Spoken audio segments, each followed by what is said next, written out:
안녕하세요. 기말고사 100점을 향한 필수 코스 과학 100점을 맞기 위해서는 꼭 봐야 하는 영상을 지금부터 한번 시작해 보도록 하겠습니다. 선생님이 수업 시간에 나눠줬던 프린트 다들 기억하고 계시죠? 자, 그 프린트 중에서 우리가 시험에 꼭 나올 법한 유형의 문제들을 풀어보는 시간을 가지도록 하겠습니다. 먼저 첫 번째 1단원 화학 반응의 규칙과 에너지 변화 문제들을 보도록 하겠습니다. 자, 그럼 첫 번째 문제부터 한번 보도록 하겠습니다. 물리변화의 예를 보기에서 모두 고르시오 라고 되어 있네요. 자, 첫 번째 양초가 탄다. 요건 여러분들 교과서에 나오는 예시입니다. 물리변화랑 화학변화에 대해서 공부하실 때는요, 반드시 교과서에 어떤 예시가 나오는지를 꼭 확인을 하세요, 여러분들. 양초가 타는 건요, 양초에 있는 심지의 성질이 바뀌는 거기 때문에 이 친구는 화학변화에 해당하게 됩니다. 물리변화는 뭐가 바뀌는 거죠? 그쵸? 모양과 상태가 바뀌는 걸 우리가 물리변화라고 이야기를 합니다. 자, 그 다음에 설탕이 물에 녹는다. 자, 이 친구는요, 설탕이라는 어떠한 단단한 고체 상태의 물질이 뭔가 녹아서 없어지는 것처럼 보여요. 그쵸? 자, 그런데 사실은 얘는 설탕이라는 입자가 물 안에 들어가면서 물 분자와 섞이면서 분자의 배열 상태가 바뀌는 거지 얘가 화학 변화가 일어나는 게 아니에요. 그렇기 때문에 이 친구는 물리변화의 예시가 되겠습니다. 설탕이나 설탕물이나 둘 다 단맛이 나는 거 알고 계시죠? 자, 그 다음에 과일이 익는다. 바나나 색깔 변하고 사과 색깔 변하고 이런 것들이 다 전부 화학 변화에 해당하게 되겠습니다. 자, 마지막 잉크가 물속으로 퍼져나간다. 요것도 물리변화에 해당하게 되겠죠. 잉크를 이루고 있는 분자가 그냥 물 분자 속으로 들어가는 거예요. 자, 그렇기 때문에 성질이 변하지 않았죠? 파란 잉크를 물에 떨어뜨렸다고 빨간색이 되는 게 아닌 것처럼 우리가 그냥 단순히 모양이나 상태가 변한 거 물리변화에 해당한다. 이렇게 정리하시면 되겠습니다. 3번입니다. 화학변화에 대한 설명으로 옳은 것과 옳지 않은 것을 표시해보래요. 자, 물질의 고유한 성질이 변하지 않는 것은 우리 무슨 변화죠? 물리변화가 되겠죠. 화학변화는 뭐가 특징이에요? 얘는 새로운 물질이 만들어지는 게 특징이죠. 자, 그 다음에 그래서 얘는 X가 되겠고요. 2번 물질을 구성하는 원자의 배열은 변하지 않는다라고 되어 있습니다. 우리 화학 변화는요, 원자의 배열이 바뀝니다. 그쵸? 원자의 배열이 바뀌어요. 자, 그렇다면 뭐가 바뀌지 않는 거죠? 바로 종류와 수가 변하지 않는다. 이렇게 알고 계시면 되겠죠. 자, 성질이 전혀 다른 새로운 물질로 바뀌는 변화이다. 맞습니다. 물질을 구성하는 분자의 종류와 수가 변하지 않는다. 자, 우리 분자의 종류와 수는 변해요. 그쵸? 얘 틀린 겁니다. 뭐가 변하지 않는다? 원자의 종류와 수가 변하지 않는 게 화학 변화다. 이렇게 보시면 되겠습니다. 원자와 분자의 차이 정도는 여러분들 꼭 알고 계셔야 합니다. 자, 그렇다면 다음 문제 보도록 하겠습니다. 5번입니다. 다음 현상을 화학변화와 물리변화로 옳게 구분한 것은 이라고 되어 있습니다. 자, 지금 화학변화, 물리변화 어떤 걸 공부하셔야겠는지 훤히 보이시죠? 어떠한 예시들이 있는지를 아시면 되겠습니다. 젖은 빨래가 말랐다. 뭘까요? 그쵸? 젖은 빨래에 있던 물이 상태가 변한 거죠. 그래서 얘는 물리변화가 되겠습니다. 자, 그 다음에 향수 냄새가 방 안에 퍼진다. 대표적인 물리변화의 예시죠. 철로 된 대문이 녹이 슬었어요. 철이 성분이 바뀌었어요. 어떤 변화? 화학 변화. 음식물이 몸속에서 소화가 됩니다. 여러분들 탄수화물이 포도당이 되고 이런 것들 기억나시죠? 자, 탄수화물이라는 물질이 포도당이라는 새로운 물질로 바뀐 거예요. 그렇기 때문에 이 친구는 화학 변화가 되겠습니다. 자, 소금을 물에 녹이면 소금물이 된다. 아까 설탕물이랑 똑같죠? 물리변화에 해당합니다. 강철솜을 연소시켰더니 검게 변하였다. 자, 대표적인 화학 변화고요. 우리 강철솜은 언제? 나중에 질량으로도 또 이야기가 많이 나오는 친구입니다. 자, 그렇다면 답은 몇 번일까요? 화학 변화가 디귿, 리을, 비읍이니까 5번이 답이 되겠네요. 자, 그 다음에 6번 문제 보도록 하겠습니다. 다음 모형을 물리변화와 화학변화로 구분하시오 라고 되어 있는데요. 자, 이 문제도 굉장히 중요한 문제입니다. 왜 중요하냐? 우리가 그림을 보고서 이게 물인지 화학인지를 알기 위해서는 각각의 변화에서 뭐가 바뀌는지를 꼭 알고 계셔야 되는 거예요. 자, 일단 첫 번째는요. 보시면 원래 큰 분자 두 개랑 작은 분자가 이렇게 있었어요. 자, 그런데 얘네가 큰 분자랑 작은 분자가 결합하고 큰 분자가 작은 분자랑 결합하는 걸 볼 수가 있습니다. 즉, 뭐가 바뀐 건가요? 원자의 배열이 달라졌습니다. 그쵸? 자, 그래서 우리가 얘 같은 경우에는 이제 화학 변화라고 이야기를 할 수가 있겠고요. 자, 그 다음에 2번은요. 지금 보시면요. 물 분자들 사이에 어떠한 네모나 뭔가 분자들이 이어져 있는 것을 볼 수가 있습니다. 그런데 그게 어떻게 됐어요? 쪼개졌어요. 분자의 배열만 바뀐 겁니다. 분자들이 서로 손잡고 있다가 찢어졌어요. 그쵸? 자, 얘는 물리 변화고요. 대표적인 예시가 뭐다? 설탕물, 소금물, 잉크가 퍼지는 거, 이런 것들이 이제 물리변화 예시가 되겠죠. 자, 11번 문제 중요한 겁니다. 자, 요거를 꼭 알고 계셔야 되는 거죠. 화학 반응이 일어날 때 변하는 것과 변하지 않는 것을 표시하겠습니다. 원자의 종류 변할까요? 원자의 종류 절대 변하지 않습니다. 자, 분자의 종류는요, 변해요. 왜? 그 분자를 이루고 있는 원자의 배열들이 바뀌기 때문에 분자의 종류가 바뀔 수 있다는 얘기입니다. 자, 원자의 개수 바뀐다, 안 바뀝니다. 자, 원자의 배열 바뀐다. 이렇게 정리하시면 되겠죠. 자, 그래서 우리가 물리 변화랑 화학 변화 살펴봤고요. 14번 보겠습니다. 이제 이런 화학 변화, 화학 반응을요, 우리가 화학 반응식으로 나타내는 법에 대해서 배웠습니다. 자, 화학 반응식을 통해 알 수 있는 것을 모두 고르시오. 골라볼게요. 먼저, 반응물과 생성물의 질량 알 수 있을까요? 우리가 반응식 자체만 보고서는 예를 들어서 수증기가 몇 그램이고 그 다음에 산소 몇 그램이고 수소 몇 그램이고 이런 거를 알 수가 없습니다. 그래서 구체적인 질량은 모르고요. 반응물과 생성물의 분자수 B는 알 수가 있습니다. 뭐를 통해서 알 수 있다 했죠? 그쵸? 개수를 통해서 알 수 있다라고 얘기했습니다. 디귿, 반응물과 생성물을 이루는 분자의 크기 값도 모르죠. 이거는 우리가 그림으로도 모를 수도 있어요. 근데 이거를 어떻게 알겠어요? 그래서 크기 모르고요. 리을, 기체 사이 반응에서 반응물과 생성물의 부피비 알 수 있을까요? 자, 기체 사이 반응이란 말 나왔어요. 무슨 반응일까요? 기체 반응 법칙을 이야기하는 거겠죠? 개수비가 부피비, 반응에 참여하는 반응물과 생성물의 부피비를 의미한다라는 내용이었습니다. 그래서 답은 니은과 리을이 답이 되겠습니다.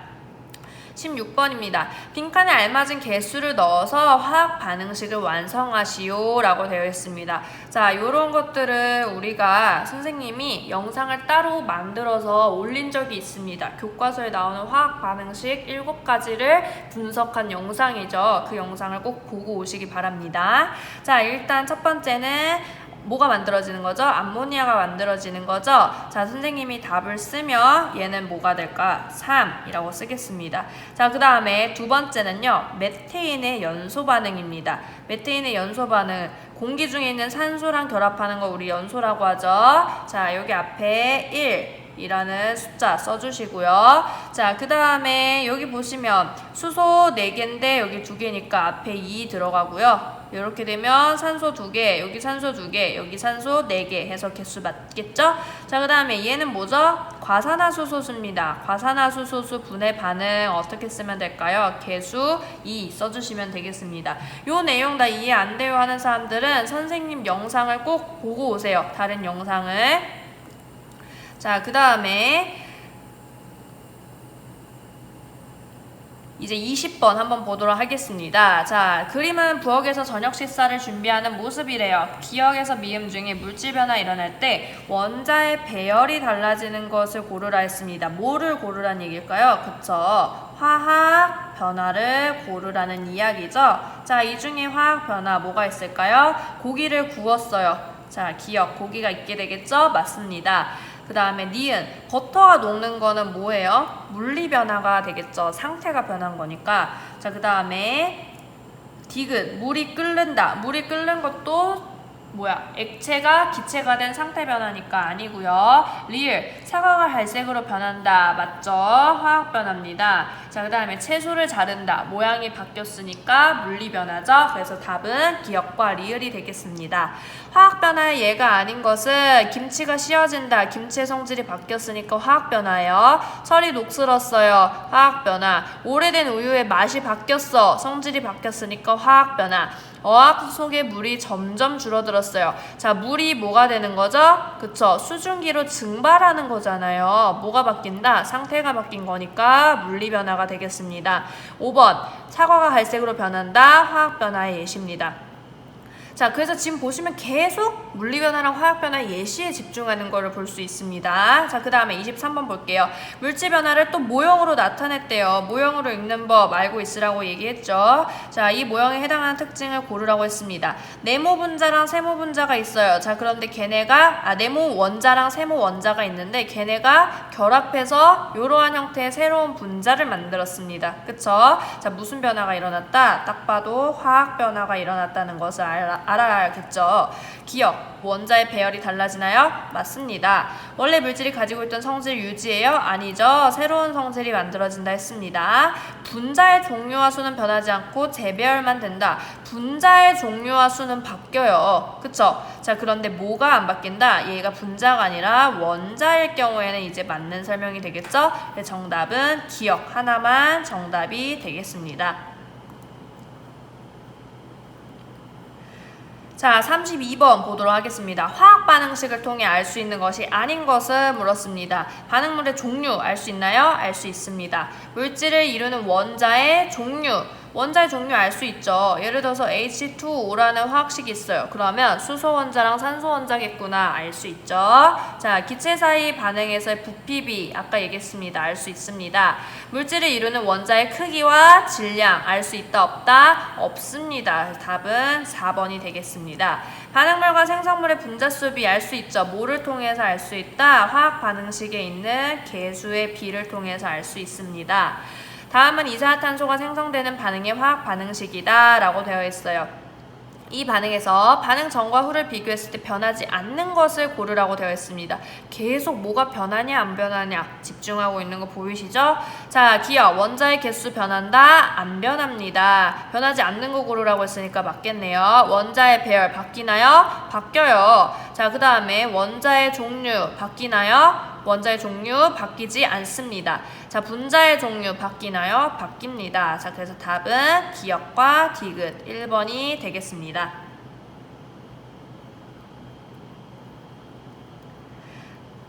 자, 그 다음에 36번, 37번 같은 문제는요. 화학 반응식의 개수를 잘못 표시한 거, 화학 반응식이 옳지 않은 거를 물어보는 문제예요. 자, 이런 문제 전부 선생님이 올려준 영상으로 대체를 할 겁니다. 그리고 여러분들 교과서에 나오지 않은 화학식들은 여러분들 시험 문제에도 선생님이 내지 않았으니까 교과서에 있는 화학식들을 꼭 공부를 하시기 바라겠습니다. 그래서 36번과 37번은 풀이를 건너뛰도록 하겠습니다.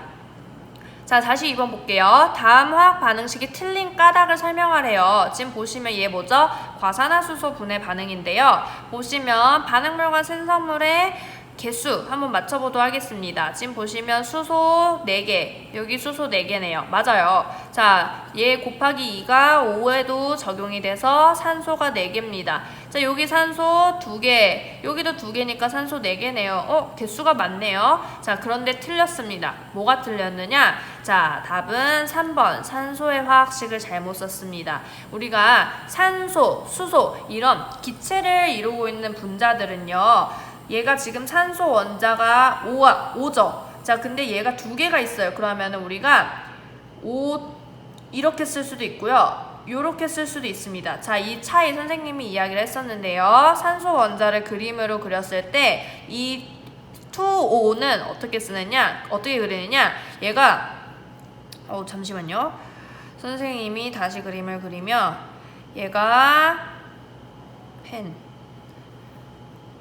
자, 2O는 산소 원자가 두 개가 그냥 이렇게 같이 있는 거예요. 자, 그런데 O2는요, 얘가 결합되어 있는 상태를 의미하는 겁니다. 자, 그래서 우리가 이러한 형태가 바로 분자라고 이야기를 할 수가 있게 되는 거고요. 그래서 화학식을 O2라고 써야 정답이 된다. 이렇게 되겠죠. 42번은 그렇게 알아두시면 되겠습니다.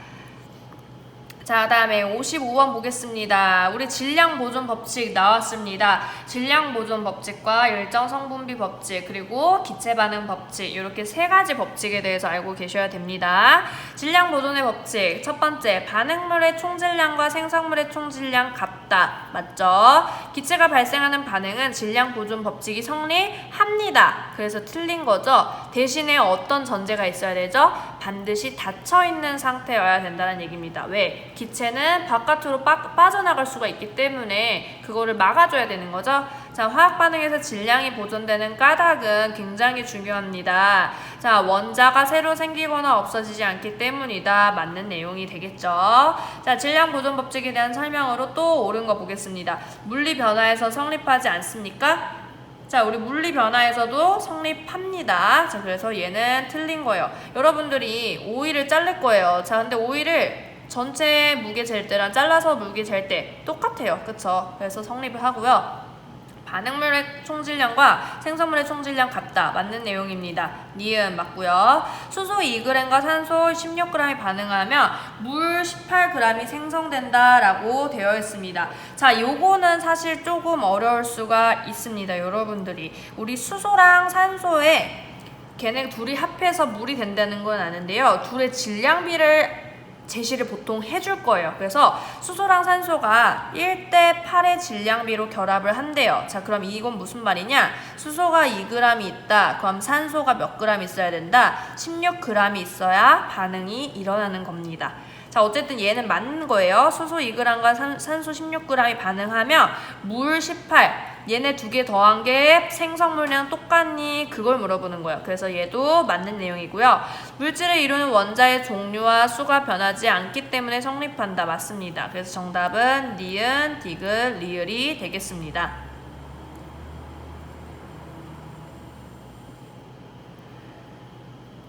자, 그 다음에 58번 보겠습니다. 물질 변화가 일어날 때 질량이 보존되는 경우를 고르시오 라고 되어 있는데요. 여기에 포인트, 반응은 닫힌 공간에서 일어납니다. 뭐 때문에 이러한 포인트가 있을까요? 그쵸, 우리 기체에서도 성립하는 것을 이야기하기 위해서 닫힌 공간이라는 전제가 들어가 있는 거죠. 자, 기억 보겠습니다. 메탄올이 연소되어 물과 이산화탄소가 생성이 됩니다. 이거 무슨 반응이에요? 자, 니은 보겠습니다. 얼음을 가열하면 물이 되었다가 수증기로 변한다. 이때 닫힌 공간에서 일어나는 거죠.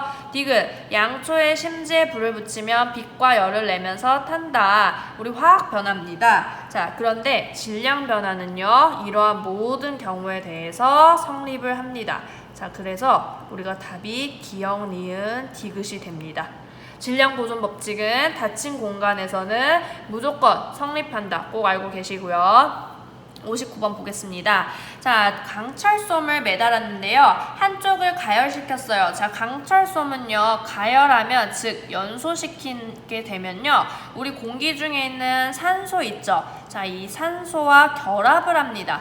자, 그럼 산소와 강철솜이 결합을 했으니까 무게가 어떻게 될까? 질량이 훨씬 더 커지게 되겠죠. 자, 그러면 가와 나중에 더 무거워지는 친구는 나가 되겠죠. 그래서 정답은 나, 이렇게 하시면 되겠습니다. 자, 다음 네모안에 들어갈 알맞은 말을 쓰시오 라고 되어 있습니다. 일정 성분비 법칙은 화합물을 구성하는 성분 원소 사이에는 일정한 뭐가 성립할까요? 요거 굉장히 중요하죠. 질량비가, 이 뭘까요?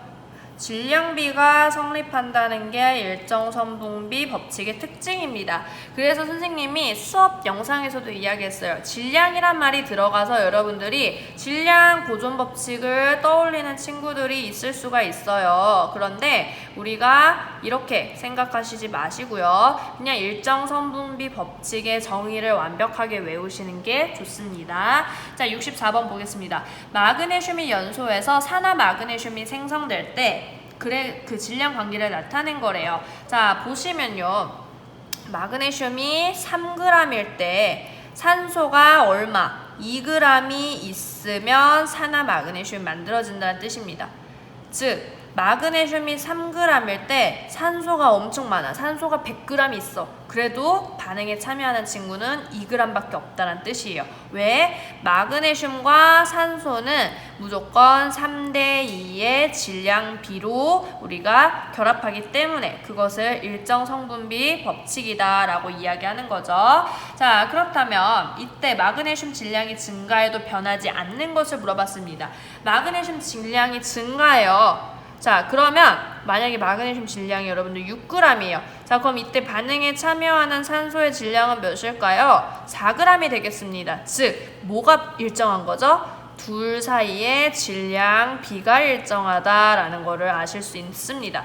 자, 그렇다면 정답은 3번 마그네슘과 반응하는 산소의 질량비 이렇게 정리하시면 되겠죠.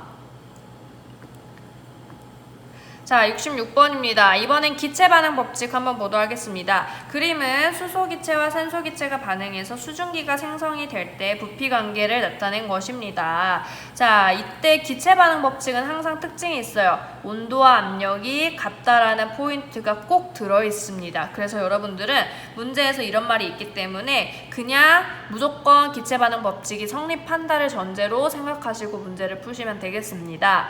자, 이때 지금 여기에 보시면요. 우리 기체 반응 법칙을 생각하기 이전에 그냥 이 반응식을 써볼게요. 자, 어떻게 쓸까요? 수소 H2 더하기 산소 O2 수증기 H2O가 되겠는데요. 이때 개수비를 맞추기 위해서 우리가 어떻게 해준다? 개수를 이렇게 써주시면 되는 겁니다. 얘가 지금 수증기 만들어지는 반응시킨 거죠. 자, 그런데 요 앞에 있는 개수 숫자, 여기는 아무것도 없지만 1이 생략된 거죠. 이 숫자가 뭐랑 의미한다? 반응에 참여하는 부피의 비랑 의미하는 겁니다. 부피 2칸, 1칸, 2칸이죠? 여기에 2칸, 1칸, 2칸 똑같다라는 얘기입니다. 자, 수증기가 생성될 때 각 기체의 부피비를 물어봤어요. 부피비는요, 이거를 못 써도 여러분들 이 그림이 나오면 이 그림에서 쓰시면 돼요. 몇 대 몇 대 몇이다? 2대 1대 2가 되겠죠. 수증기가 생성되는 반응에서 기체의 부피비가 간단한 정수비를 이루는 것과 관련 있는 법칙을 쓰시오. 뭘까요? 기체 반응 법칙 이렇게 쓰시면 되겠습니다. 자, 수소기체 60ml를요 충분한 양의 산소기체와 완전히 반응시킨대요. 이때 반응하는 산소기체의 부피를 물어봤어요. 자, 수소기체가 60이야. 그럼 얘들아, 얘가 지금 2대 1대 2로 반응을 해요. 자, 그러면 여기가 지금 60ml란 뜻이에요. 자, 그럼 이때 1은 얼마가 될까요? 그쵸, 30ml가 되겠죠. 그리고 생기는 수증기의 부피 얼마일까요? 60ml가 되겠습니다. 자, 그래서 우리 비율을 알고 있으면 얼마든지 계산을 할 수가 있습니다. 자, 74번 한번 같이 보도록 하겠습니다. 가와 나는 탄산칼슘과 묽은 염산을 반응시켰어요. 그때 질량을 비교한대요. 자, 일단은 가와 나를 보시면요. 뚜껑을 어떻게 했죠? 닫아놨어요. 닫힌 공간에서는 기체가 만들어져도 빠져나갈 수가 없기 때문에 질량이 일정하게 유지가 됩니다. 자, 그런데 뚜껑을 열게 되면 여기서 기체가 빠져나가게 되겠죠. 자, 그렇다면 가와 나는 질량이 어떻다? 같지만 다는 질량이 기체가 빠져나갔으니까 어떨까요? 줄어들겠죠? 그래서 이렇게 정리를 하시면 되겠습니다. 자, 그럼 정답은 뭐가 될까요? 답은 4번이 되겠네요. 자, 그림과 같이 탄산나트륨 수용액과 염화칼슘 수용액을 반응시킬 때 질량을 측정을 했습니다. 다 막혀있어요, 여러분들. 닫힌 공간일 때 질량 보존 법칙 성립합니다. 자, 이 실험 결과에 대한 설명으로 옳지 않은 거 보겠습니다. 두 화합물의 성분 원소가 서로 바뀔까요? 지금 일단 이 친구들은 화학 반응이 일어난 거예요. 그쵸? 화학 변화가 일어난 거죠? 화합물의 성분 원소 서로 바뀝니다. 맞습니다. 자, 그 다음에 이 반응에서 원자의 종류는 변하지 않습니다. 그쵸? 반응을 이루고 있는 전체 원자의 종류가 뭐 만들어지고 없어지고 하는 게 아니에요. 얘는 맞는 얘기죠? 자, 그 다음에 반응 전 질량이 반응 후의 질량보다 많다? 아니죠. 일정한 겁니다. 자, 새롭게 생성되는 고체 물질, 이게 뭘까요? 앙금이죠. 앙금, 탄산, 칼슘이다? 맞습니다. 우리가 이 내용은 사실 2학년 때 배운 내용이라 얘기했죠. 이 친구들이 서로 반응을 시켰어요. 자, 그러면 내가 친하게 지내는 친구를 바꾼다 그랬잖아. 자, 그래서 탄산칼슘과 염화나트륨이 만들어지는 거고요. 이때 흰색 앙금이 생성된다. 맞는 내용입니다. 그래서 정답은 3번이 되겠습니다. 자, 89번 한번 보도록 하겠습니다. 구리와 산소의 질량비를 물어봤습니다. 자, 구리가 여러분들 구리 1g이 있을 때 산소 얼만큼 반응한대요? 0.25만큼 반응한대요. 자, 그러면 구리가 1g이 있을 때 산소 0.25예요. 자, 이러한 비율 어디에도 없죠? 정수로 만들어줘야겠죠? 자, 그럼 뭐를 곱할까요? 4를 곱하면 되겠네요. 자, 그러면 4대 1이 되겠죠? 자, 그래서 정답은 1번이 되겠습니다. 자, 이때 구리 6g이 모두 반응했어요. 생성되는 산화구리의 질량을 물어봤습니다. 어렵네요. 자, 그치만 우리 계산하는 방법 두 가지 있습니다. 요 질량비를 그대로 이용해서 푸셔도 되고요. 선생님은 요 그래프에서 한번 볼게요. 지금 구리 질량이 6g이니까 나는 이 3을 먼저 볼래. 자, 그러면 3g일 때 얘들아 산소는 얼마? 0.75가 필요했어요. 자, 그러면 구리가 3g일 때 산소 0.75g이에요. 자, 그럼 구리 6g 있을 때 산소 얼마 필요할까요? 이거의 2배만큼 필요하겠죠? 1.5g이 필요할 겁니다. 자, 그럼 얘네들이 반응해서 만들어진 산화구리는요, 질량 보존 법칙에 의해서 질량이 그대로예요. 자, 그래서 7.5g이라는 질량이 나타난다. 이렇게 보시면 되겠습니다.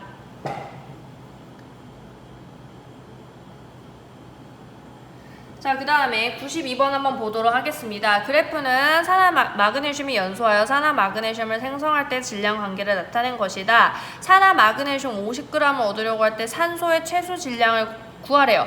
자, 볼게요, 여러분들. 그래프가 너무 그지 같지만 보겠습니다. 마그네슘 질량이 3이에요. 0.3. 그럴 때 만들어진 산화마그네슘이에요. 자, 이거 어떻게 봐야 될까? 선생님이 다시 필기를 하도록 하겠습니다. 지금 보시면 마그네슘 더하기 산소가 산화마그네슘이거든요, 여러분들. 자, 근데 이때 마그네슘이 0.3g이 있을 때 만들어진 산화마그네슘이 0.5g이래요. 자, 그러면 이때 산소는 얼마가 필요한 거죠? 0.2g이 필요한 겁니다. 뭘로 우리가 이걸 유추할 수 있죠? 질량 보존 법칙으로 알 수 있는 거죠. 자, 그렇다면 마그네슘과 산소의 질량 비는 몇 대 몇이다? 0.3 대 0.2니까 정수로 나타내면 3대 2가 되겠습니다. 자, 그러면 이때 만들어지는 산화마그네슘의 질량은 3대 2대 5 이렇게 정리를 할 수 있겠죠? 자, 산화마그네슘이 50g이 필요해요. 자, 그러면 산소 얼마 필요하다? 20g. 마그네슘 얼마? 30g. 이렇게 계산할 수 있는 겁니다. 그럼 산소의 최소 질량은 20g이다 라고 정리하시면 되겠죠? 네, 여러분들 106번 한번 같이 풀어보도록 하겠습니다. 물질 AB가 반응해서 AB라는 화합물을 만들었어요. 이때 A와 B의 질량 관계입니다. 자, 반응 전 A 질량이 3.8g이에요. 자, 반응 전 B의 질량 2.4예요. 그랬더니 반응 후에 누가 남았대요? A가 남고 A가 0.2가 남았답니다. 자, 그럼 여러분들 A가 실질적으로 반응에 참여한 질량은 얼마일까요? 이 3.8에서 0.2를 빼주시면 되겠죠? 자, 그러면 우리가 3.8에서 0.2를 빼니까 3.6g이 실제로 이제 반응에 참여하게 된 걸 겁니다. 자, 그러면 A랑 B가 반응을 하는데 A가 3.6g이고요. B가 2.4g이 반응했어요. 자, 요거 질량비로 나타내면 어떻게 나타낼 수 있을까요? 자, 질량비로 나타내면 3대2라고 나타낼 수 있겠네요. 1.2로 나누면. 자, 그래서 A랑 B는 일단 3대2의 질량비로 반응한다. 이렇게까지 정리를 하실 수가 있겠습니다. 자, 그 다음에 그러면 이제 사실 2번도 굳이 볼 이유는 없지만 이 문제를 풀 때는 별로 볼 이유는 없지만 한번 볼게요. A가 9고요. 그 다음에 B가 6.3이래요. 자, 그랬더니 반응 후 누가 남았다? B가 0.3만큼 남았대. 왜? A가 여러분들 9예요. 자, 그럼 3대2라는 질량비에 따라서 B는 얼마만큼 반응할까요? 6만큼 반응하게 되겠죠? 자, 그러니까 6 반응하고 나머지 0.3은 남아있다는 뜻입니다. 자, 이때 물질 A 0.6g과 물질 B 0.6g이 반응해요. 자, 그러면은 몇 g의 A, B가 생성되는가? 라고 물었습니다. 자, 그렇다면 지금 봤을 때 A랑 B 중에서 더 많은 질량에 참여하는 친구 누구예요? A겠죠. 자, 그래서 A가 기준이 되는 겁니다. 3대2인데 얘가 지금 지우개로 쥐어서, 자, 얘가 3대2의 비율인데요. A가 지금 0.6이래요. 자, 그럼 B는 얼마만큼? 0.4g이 반응에 참여하게 되겠죠. 자, 이때 A, B는 얘네 두 개를 더한 거예요. 자, 질량 보존 법칙에 의해서 두 개 더하면 1g이 되겠습니다. 그래서 답은 5번 이렇게 하시면 되겠죠.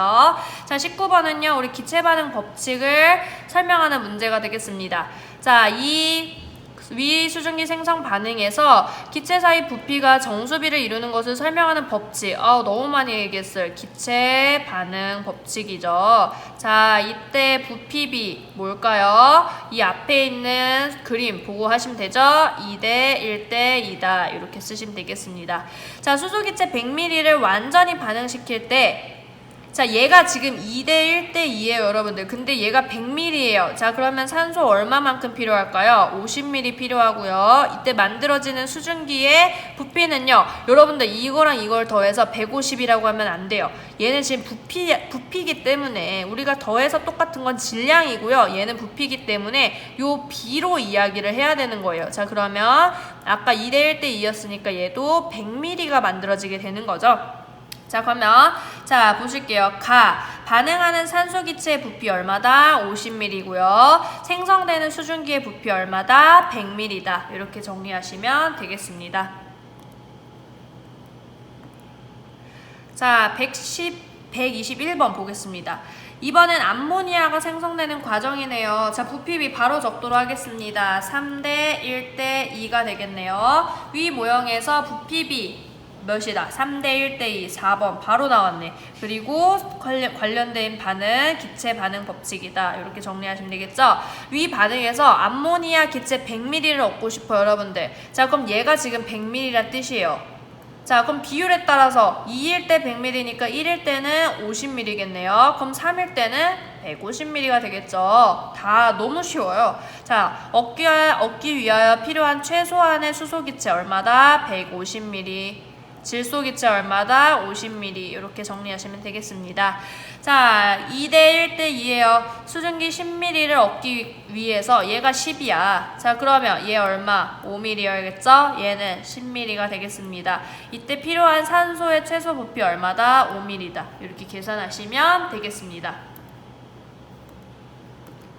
자, 이제 드디어 마지막 소단원입니다. 화학 반응에서의 에너지 출입에 관한 이야기인데요. 바로 보도록 하겠습니다. 화학 반응이 일어날 때 에너지 방출하거나 흡수합니다. 맞습니다. 에너지를 방출하는 반응이 일어나면 주변의 온도가 높아진다. 맞아요. 내가 가지고 있는 에너지를 주변에 방출해주는 거니까 온도 높아지고요. 물질이 연소합니다, 여러분들. 자, 물질이 연소하게 되면 에너지를 방출합니까? 자, 우리 연소하면서 주변에 이제 온도가 높아지잖아요. 온도가 높아진 건 다시 말하면, 그쵸? 다시 말해서 에너지를 방출한다. 이렇게도 해석할 수가 있는 겁니다. 자, 그래서 맞는 얘기고요. 리을 보겠습니다. 산과 염기가 반응할 때는요, 요거 여러분들 중화 반응이라는 반응인데요.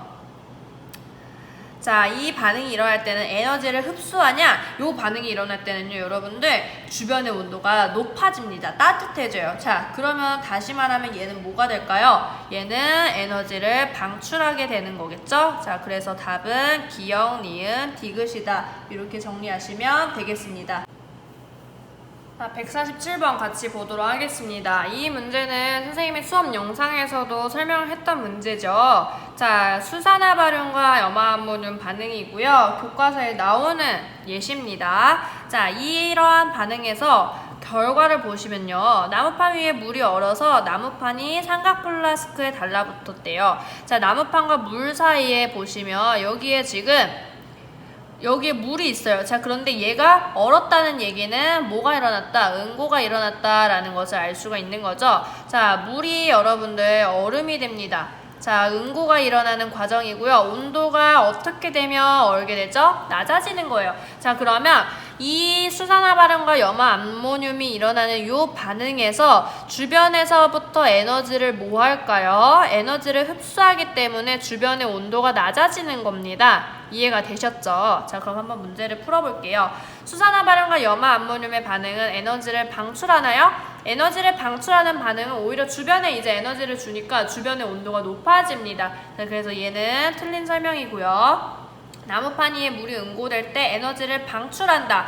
자, 이거는요, 우리 여러분들 1학년 때 상태 변화할 때 배웠던 내용이랑도 연결이 됩니다. 상태 변화가 일어날 때도 에너지가 출입하고 방출되는 과정, 선생님이 설명을 했었을 거예요. 자, 우리가 고체, 액체, 기체 상태가 바뀌는 거를 상태 변화라 하고요. 화학 변화일까요? 물리 변화일까요? 그쵸. 물리 변화가 되겠죠. 자, 근데 이러한 물리 변화에서도 에너지가 흡수하고 방출이 일어나는데 우리 고체가 액체가 되는 과정, 고체가 액체가 되기 위해서는 에너지를 흡수합니다. 반면에 액체가 고체가 되는 과정은 에너지를 방출하기 때문에 얘는 맞는 설명이 되겠습니다. 자, 3번입니다. 삼각 플라스크에 산화칼슘과 물을 넣고 반응해요. 자, 이 친구들은요, 여러분들 교과서에 나오는 예시입니다. 얘는 열 에너지를 주변에 방출해주는 예시예요. 자, 그래서 이 위에 있는 결과랑은 다르게 되겠죠. 그래서 틀린 설명이다. 이렇게 정리하시면 되겠습니다.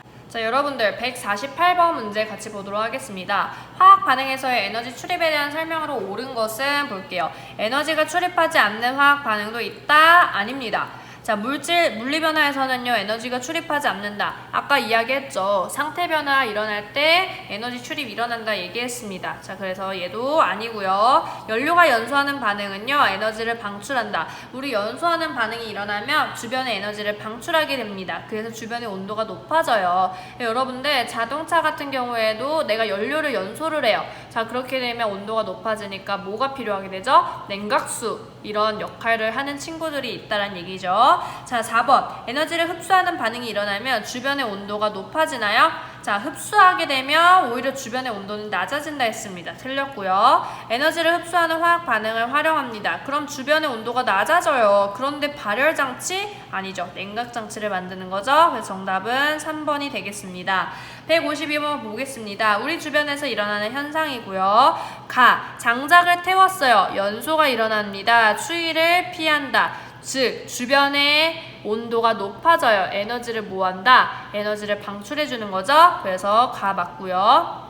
에탄올을 발랐더니 시원해졌어요. 자, 에탄올이 증발하면서 내 피부에 있는 열을 가져가는 거예요. 그럼 얘는 에너지를 흡수하는 거죠. 주변에 있는 에너지를 흡수하니까 나는 틀렸고요. 물이 담긴 비커에 산화칼슘을 넣었어요. 교과서에 나오는 예시입니다. 열 에너지를 방출하는 거고요. 그걸 몰라도 용액의 온도가 올라갔대요. 자, 어떻게 된 거야? 에너지를 방출했기 때문에 온도가 올라가는 거죠. 그래서 다 맞습니다. 그래서 정답은 4번이 되겠습니다. 자, 그래서 여러분들 우리가 에너지와 그 다음에 화학 반응에서의 에너지는 주로 어떻게 이제 공부를 하시면 되느냐? 그래서 에너지 출입에 따라서 주변의 온도가 어떻게 달라지고요. 그리고 에너지 출입하는 여러 가지 예시들이 교과서에 나와 있습니다. 그것들을 여러분들이 공부를 하시면 되겠습니다. 그래서 1단원 영상은 이 정도로 마무리를 하고요. 혹시라도 궁금한 내용이 있으면 여러분들이 뭐 친구들한테 물어보거나 아니면 등교했을 때 선생님에게 물어보시기 바랍니다. 자, 그럼 오늘 여기까지 하도록 하겠습니다.